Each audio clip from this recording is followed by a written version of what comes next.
Recordando a 166 años del padre de la patria, del fallecimiento del padre de la patria. Y es un placer poder hablar con el historiador Julio Luqui, académico del Instituto Nacional Sanmartiniano. Un poco para desmitificar a San Martín, para empaparnos un poco más sobre la vida del general. Julio, buenas tardes, bienvenido a Latitud 17, bienvenido a Tuye. ¿Cómo le va? Hola, ¿cómo te va? Bien, gracias. Bueno, te voy a tutear, porque en realidad te tuteo, así que no sé por qué te voy a... Sí, nos tuteamos en la universidad, así que no sé por qué acá no vamos a tratar de usted. Tanta distancia no vamos a poner. Vos sos mucho mayor que yo, pero bueno, son cosas de la vida. No tanto mucho mayor, no te hagas el mocoso. Mayor de cuerpo, mayor de edad, muchísimo. Julio, la historia de algunos dicen hijo de una indígena correntina y Diego de Alvear. No, esas son leyendas que se armaron hace unos cuantos años y que no tienen sustento histórico. Si no tienen no tienen apoyatura documental. Ni García nada. Hamilton la sostuvo esta, sí, ¿no? Ignacio, yo lo conocí a Ignacio, lo que pasa es que él trabajó con, lo puso con unas memorias, había una hija de Alvear, sí, muy grande, la señora empezó a delirar, tenía problemas mentales y todo, y había escrito como un diario de familia, y en una de las cosas escribió del general San Martín, que dicen que era, y dicen que era hijo de mi de mi abuelo con una indígena guaraní. Pero era una memoria de esta señora media loquibambia de fines del siglo XIX. ¿Era muy mujeriego San Martín? No está muy claro, era muy reservado. Ajá. Era muy reservado, sumamente reservado, con lo cual no tenemos muchos datos de si tuvo otros hijos y eso. No, aparentemente no hay ninguna prueba. También en Ecuador habían dicho que en la entrevista de Guayaquil había tenido un romance, pero estuvo menos de un día, no le dio tiempo.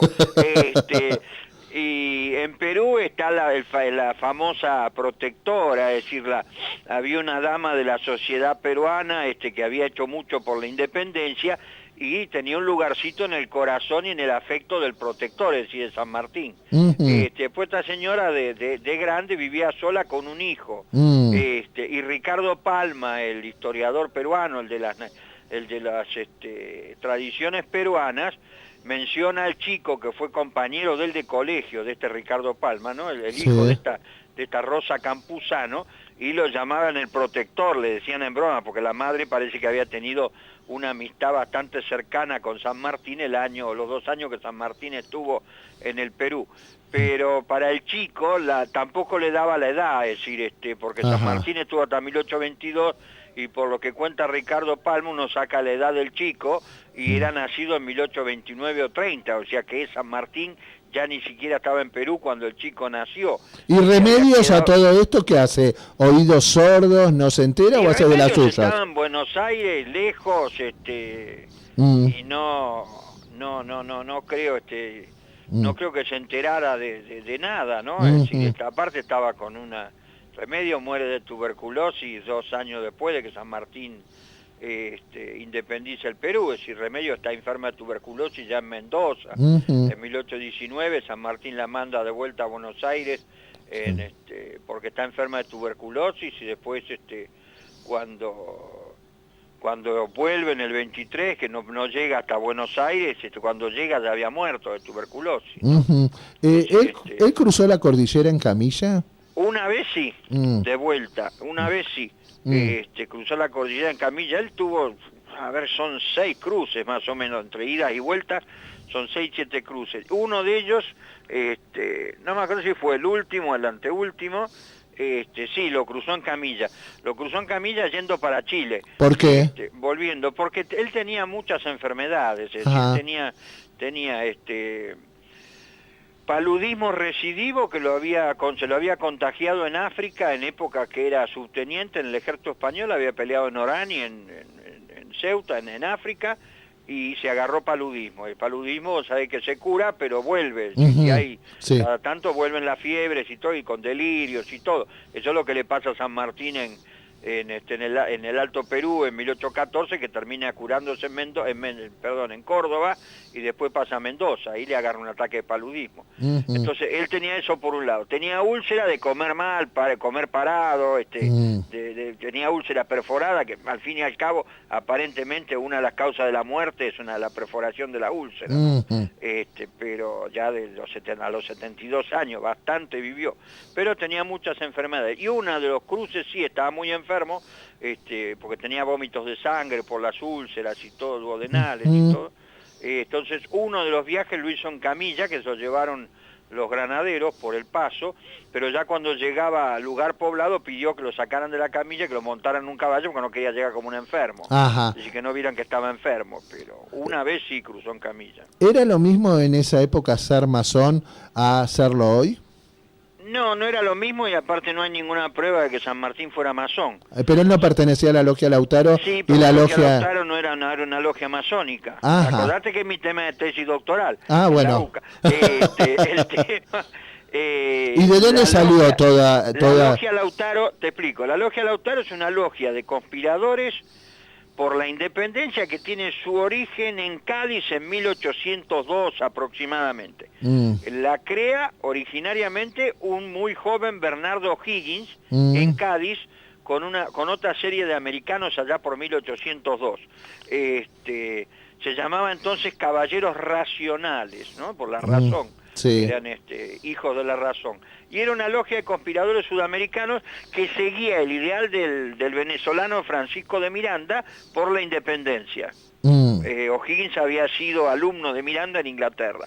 Y ahí se agruparon todos los que empezaron a partir de 1808, cuando la invasión napoleónica a España, y se veía que España desaparecía por Napoleón y había que hacer algo para independizar América. Esta logia y otras que había, que al terminar se terminaron fundiendo todas en una, agruparon a todos los sudamericanos que querían, de toda América, ¿no?, que querían luchar por la independencia. Alvear, Sapiola, San Martín por la Argentina, Nariño por Colombia, el mismo Bolívar por Venezuela, mexicanos, guatemaltecos, sí, hasta tejanos había en esta logia, todos que estaban en España, oficiales de los ejércitos españoles de origen americano, oficiales americanos en el ejército español, caso de San Martín, o hijos de comerciantes o comerciantes, estaban todos agrupados y conspiraban por la independencia. En el 10, los sudamericanos, cuando empieza la guerra de independencia, se van y se desparraman por sus países, se desparraman por toda América y empiezan la guerra de independencia. Por eso, si vos te fijás, los procesos independentistas en toda América son muy parecidos. Sí. Porque siguen el ideal de estos, es decir, sí, siguen la misma idea que tenían todos estos. Y la misma época también, en general, la misma ¿no? época, pero aparte parece que siguen un plan, y claro, el plan eran estos que se habían juntado durante años a conspirar y seguían intercambiando correspondencias, se seguían en contacto. ¿Eran muy distintos él y Bolívar? ¿Bolívar tenía una ambición política mucho más desmedida? No sé si ambición desmedida. Bolívar era muy personalista. San Martín tenía clara su misión. San Martín quería la independencia de América y nada más. Es decir, quería que América fuera independiente y colaborara a la independencia. Si la independencia la lograba él, la lograba Simón Bolívar, la lograba Bernardo O'Higgins, la lograban todos juntos, le daba lo mismo. Ajá. Por eso se va del Perú en determinado momento, cuando ve que Bolívar tiene los mismos ideales que él, quiere la misma independencia de América que él, pero quiere ser él, es decir, Bolívar quiere ser él, en primera figura, en primera persona, el que termine la independencia. San Martín se da cuenta que en realidad su persona molesta en el Perú, es decir, porque Bolívar va a venir, va a seguir, pero Bolívar quiere ser en primera persona. Entonces renuncia del Perú, se va, lo deja constituido con un gobierno, con un congreso constituyente, y esperando que venga Bolívar y termine la tarea, que es lo que hizo. Bolívar entró un año después que se fue San Martín en Lima, tomó el control, lo nombraron dictador perpetuo a los peruanos, tomó el control como generalísimo, le hizo la guerra a los realistas, en 2 años terminó con la guerra de independencia. A 166 años de la muerte del general San Martín, ¿cuál es el mejor modo de recordarlo? El mejor modo de recordarlo es recordar la figura completa y recordar lo que nos enseña su vida. Es decir, general victorioso de ejércitos libertadores, no invasores ni opresores. Un hombre de la cultura porque decía que era mucho más fuerte para la independencia y la libertad una biblioteca que educara al pueblo que un ejército en batalla. El no meterse en divisiones de hermanos, en no querer desenvainar su sable en lucha fratricida, sino entrar en divisiones políticas de ningún tipo. Esas cosas son, creo, las que nos tienen que quedar, aparte de, obviamente, su campaña, la batalla, la máxima para su hija, todo lo demás que quieras. Pero tener en cuenta básicamente eso, el unir y no dividir, siempre buscó de unir y no dividir, Qué bueno, lograr la libertad sin derramar sangre en la medida de lo posible, que siempre lo intentó también. Qué bueno en estos tiempos, ¿no? Julio Luqui, académico del Instituto Nacional Sanmartiniano, profesor de Historia de la Universidad Católica Argentina, muchísimas gracias por pasar por Latitud 17. No tengo por qué, te mando un abrazo, nos vemos en cualquier momento. Que tengas buena tarde. Gracias, chao, chao. Lo mejor de volver a casa es tener la mejor compañía en tus oídos. Latitud 17 con Juan Pablo Tramesani. De lunes a viernes, de 17 a 19. Por Radio Tuya.